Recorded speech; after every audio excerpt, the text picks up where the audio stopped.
Yes. Yeah. But like the comparison, like with me and some of the other guys. So that'd be something neat to see, the Harry Centers at The Pirates playing in Williams. Welcome to the Non-Sports Podcast, episode 50. Ball numbers 50, the home of sports talk for everyone. I'm David. I'm Jason. Welcome aboard. Who would have thought, Jason, 50 episodes? Well, now our show's old enough to date Sean Hassenplug, and that's a real deep inside joke. So. Sean, if you're listening, well, sorry. I don't think he does, so we're good. If he did, it'd be funny as hell. But yeah, no, 50 episodes. Thank you guys for sticking with us for 50, hopefully 50 more down the road. So now this first period topic is going to be a little interesting for some people because there's a lot of talk back and forth. Jason, you've had this already. Juan Soto rejecting a 15-year, $440 million contract. Do you think he will be sticking around Washington? No, because they plan on trading him as soon as possible. So, is that a good thing though for Washington? I don't know what is a good thing for Washington. This whole thing is, to me, stereotypical Nats when they have a homegrown star player whose name isn't Zimmerman or Strasburg. And me and John mixed it up in our fantasy baseball league chat. So he's well aware of how I feel about it. I'm well aware because I heard the conversation. And it isn't just me who feels like that way. There's other people in this chat who feel that the Nats negotiated in bad faith with him. We get it. They wanted to try and lock him down before he became a free agent because the idea was that when he hits free agency, he's going to be gone anyway. Because if you do the math, 15 years, it's just under $30 million a year. Right. It comes out to $29.3 million. 333 all the way down the line. The 20th overall contract in baseball. He'll hit free agency in 2 seasons, and the belief is that he'll have a $500 million contract waiting for him. I'm going to put an asterisk on that. I'm going to say if he's healthy, because we can project how much he'll make in 2 years when he hits free agency, but a lot can happen in professional sports in 2 seasons that can absolutely change a guy's entire career. Oh, absolutely. Because according to the article I found on this whole thing, I think right now, if Soto would have signed, he would have had the highest contract. So I think right now that sits with Mike Trout of the Angels at $426.5 million for 12 years, and that was signed back in 19. Right, but his yearly average would be less than Mike Trout's. Yeah, but still, though, I'm just saying, like, for contract size. And in a typical Nats fashion, it was a 15-year, $440 million contract that was heavily backloaded to the last 6 years of his deal. Just like what they did with Harper. And I'm sorry, Nats fans, your issues should not be with the player who leaves. Your issue should be with the front office who, time and time again, is backloading these contracts for homegrown star players. And basically, I hate to say it, they're offending these players. I have no doubt that if Harper would have gotten a reasonable deal similar to what the Phils offered him, he'd have stayed in Washington. I think the same thing with Soto. If he had gotten a deal that wasn't backloaded, he'd stay. Now, I just think that fan base deserves better. Now, when you say backloaded, what do you actually mean by that? Because I know some people don't understand what you mean by the the backloading of the contract. So essentially, his last 6 years the last 6 years of his deal will pay him more than the first 6 years of his deal. Is the simplest way to put it. And so if he's making $29.3 million those first 6 years, those last 6 years, he's going to make significantly more than that. So you think the reason why Soto wants out is because of that, or is he just getting tired of the management of the Nationals? That I don't know. I mean, I would assume the reason he turned down the contract, and keep in mind, Scott Boras is his agent, so he's going to get buku bucks no matter where he goes. I think it comes down to the backloading of the contract again. More than likely, it was not. And look, he has all the power in this situation. Oh, he does. I mean, he's a young athlete. He's a big, he's a big name right now. He's a big name athlete. He has a ring, so wherever he goes, he's going to bring that experience with him. But the question is, who's going to get him? Who's going to pay what he wants? Well, and honestly, probably some of the high-end teams would. Probably some of the high-end teams. Well, who want to do this? According to Bob Nightingale of USA Today, the teams that have the most interest in Soto are the Mariners, Padres, Giants, Dodgers, Cardinals, Yankees, and Mets. The Nats are looking for 3 to 4 top-tier prospects, minor leaguers, and more than likely the Mariners would have the financial ability to afford him for 2 seasons before he becomes a free agent, and have the top tier prospects to offer the Nats for him. My thing with that, as a baseball fan and as someone who is friends with Mariners fans, is it worth leveraging your team's future for 2 years with no guarantee you'll have him once he hits free agency? In my opinion, no, because that 2 years, I mean, if he's going to a team that's already going to the top, like they're a great team, he's just gonna jump them up higher, then okay, maybe fine. Okay, 2 years, you get the extra push. I mean, any team does it. All the teams do it to get that championship, to make the playoffs, get that championship. They'll always try to bring in top players. Maybe for a team like that to get that final playoff push, they might bring him in for a year or two. And but that makes sense with the Mariners because they are right there. I mean, right now, they're second place in their division. They're the second wild card. Pardon me. They're the second wild card for the American League. They are right there. And I don't hate to give Brad the shine on this, but he's right.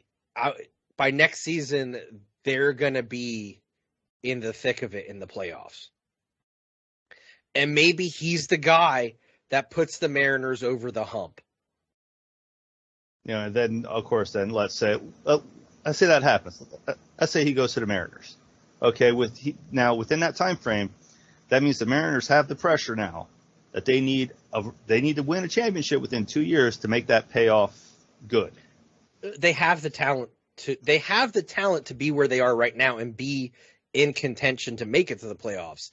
I'm thinking if they get Soto, he's the guy that puts them over the top. Yeah, but the thing is, though, you can have a team of all-stars. It's whether or not they're going to play together. That's the question. It's whether or not they're going to jam their chemistry together. Seattle isn't a team of big-name players. Seattle's a team. I mean, everyone got to see Rodriguez in the home run derby. Yeah, it's a late night. But everyone got to see him in the home run derby and see what he brings to the table as a hitter. You bring a lot to the table. But they have a good core group of players, one of them being J.P. Crawford, who came up in the Phil system. and they got a lot in place where they could be very dangerous. I'm just saying if they get Soto, he's gonna put them over the hump where then they're legit contenders and maybe shoe-ins for their division and possibly the ALCS.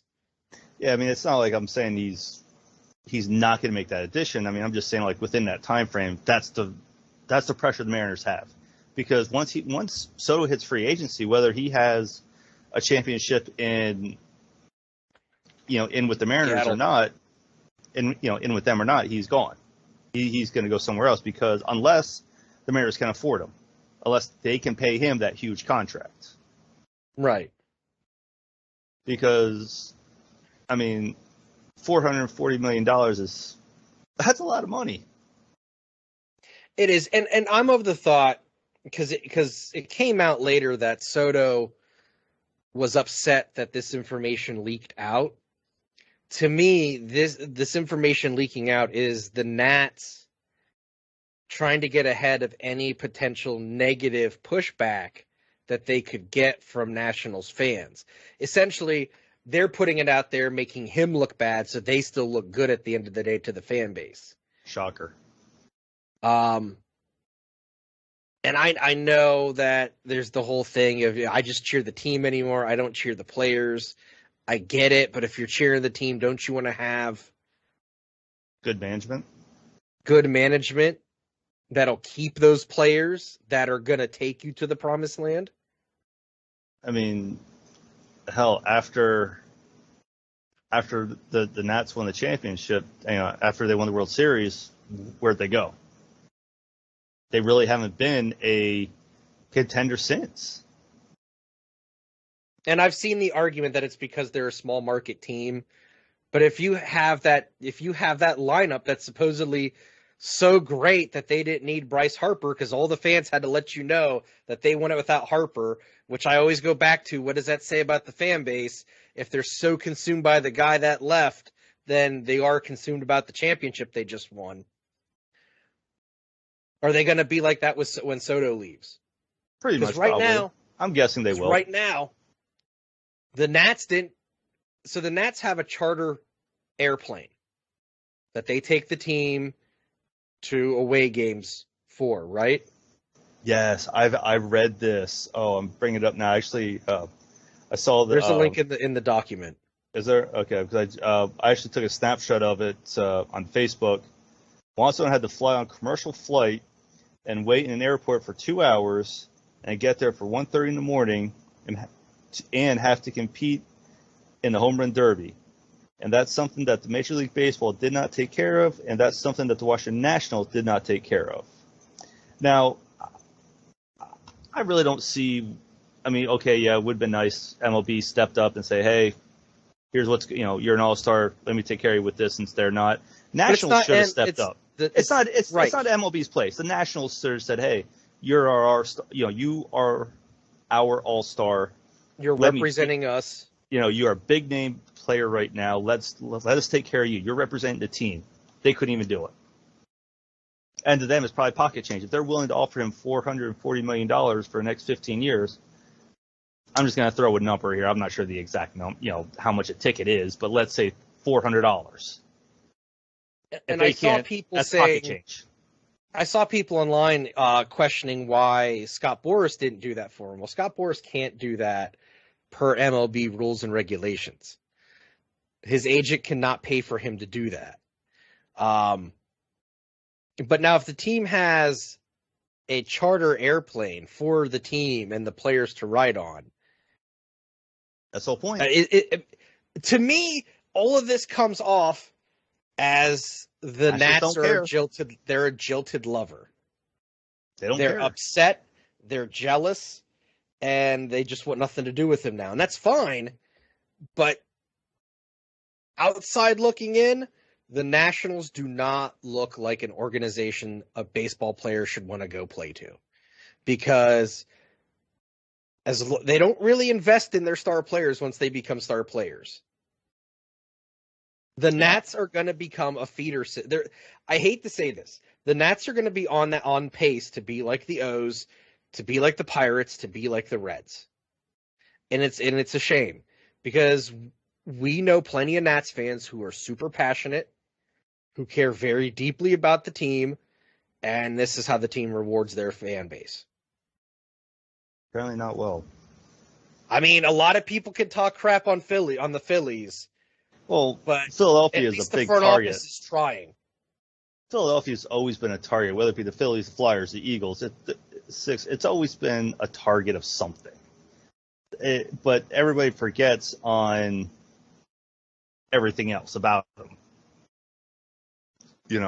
And I mean, here's my thing. It's okay for us to criticize our teams. And you know what? I'm a hypocrite here because I'm sure there's Nats fans who are like, F this guy. He don't know anything. That's fine. But at least our front office is trying to win a championship. It's almost a rebuild every year. Is the way it's the way it is. I mean, look at the Flyers right now. They're trying. You know what's funny about you mentioning the Flyers is on the most recent Philly Baseball Together pod, Torrey was comparing Harper going out with an injury and coming back to the Phillies later this season to Lindros going down in 2000 and coming back to the team in the playoffs. Lindros also went out in the playoffs too, in the conference finals. Well, he was making the comparison that it's a similar situation, that these teams are expected to be a certain place, and then one of their star guys or captains goes down, if you will. It was a pretty good analogy. I got to give him credit. It was a good analogy. Yeah, I mean, but how many times you see that with other teams too, where their star player goes down and comes back in the playoffs? I mean, look at Steven Stamkos. I think it's because what it was happened to him? Philly-centric. Yeah, it was because it's Philly-centric. That's why he was doing it. I mean, look at Steven Stamkos during the bubble. Came back, played one game, scored a goal, and then that was it for the rest of the series. This is a nice little teaser for the second period, by the way. Right? Because second period is a very odd one just because of what it is. Just because of how long it actually is. But something we found out this week. But yeah, no, I mean, it just seems to me how Philadelphia is always a target for anything. It doesn't matter what it is. It's always a target for something. And two, it seems like star players come to Philly, get injured, then they go somewhere else. I don't know. We got really far away from Juan Soto and the Nats there. Untypical. But no, I just think at the end of the day, I think now actually, let me ask you this before we go any further here. What would you think if Soto came to Philly? Like if Philadelphia, but let's just say hypothetically, Phillies could. How would you react to it? I don't want that hate, honestly. I don't. I'm in the minority of people where I don't want him on my team, because we don't have much of a future in the farm system to begin with. We're completely rebuilding the farm system. Why would we give up 3 to 4 prospects, top prospects, without a guarantee of having him beyond 2 seasons till he's a free agent? Like, to me, it's if we did that, it would lack foresight. It's just a curiosity I had. Just curiosity. Look, he's a supremely talented player. I'm thinking Phillies first, and again, we're completely rebuilding the farm system. Why leverage that for one player for 2 seasons? Yeah, if they're asking for prospects. More than likely, he's probably going to be a Dodger or a Yankee. I think the Mariners are probably the best fit for him. But if he goes to the Dodgers or the Yankees, those are still going to be the teams that end up locking him up in 2 years anyway. Yeah. Yeah, it's going to be interesting to see where he's going to go. whether he's going to go to the Yankees or wherever. Yeah, who knows how long Juan Soto is going to be a Nats national. fans, I feel for you on this. And that front office is definitely having some fun, I guess. Front offices kill fan bases. That's a T-shirt waiting to happen. We should make one. How's that? Put it on the store. We should. We got to do that NASCAR one too. I got to look. I'm looking into it. I'm working on it. Okay. I'm working on it. So on that note, that'll be the end of the first. We'll be right back.